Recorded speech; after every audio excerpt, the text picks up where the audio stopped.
L-investiment fl-edukazzjoni huwa investiment dirett fl-ekonomija ta' pajjiżna. Dan kien il-messaġġ li wassal il-kap tal-Partit Nazzjonalista Alex Borch fl-laqgħa li kellu mad-diriġenti tal-Lebanese American University.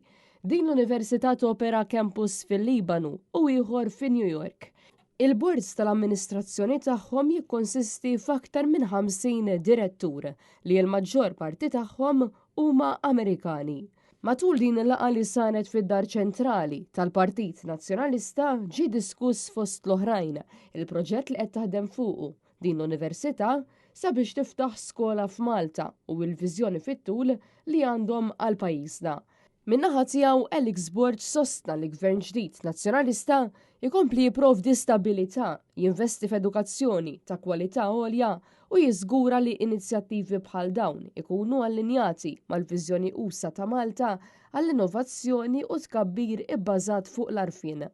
Matul il-laqgħa ġie rikonoxxut ukoll l-rwol tal-Partit Nazzjonalista bħala katalist ewlieni tar-riformi u l-opportunitajiet fl-avvanzi edukattivi.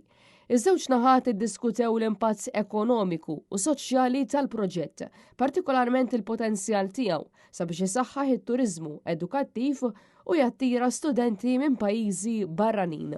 Barra minn hekk il-laqgħa indirizzat ukoll kif dawn l-inizjattivi jistgħu joħolqu karrieri ta' kwalità f'pajjiżna u jinkoraġġixxu lil gradwati jibqgħu f'Malta u jikkontribwixxu għall-futur ta' pajjiżna. Għal din il-laqgħa Alex Borch kien akkumpanjat mill-Viċi Kap tal-Partit Nazzjonalista Alex Perici Kalaxxone u x-Shadow Ministers Ivan Bartolo, Justin Xkembri u Jerome Caruana Cilja.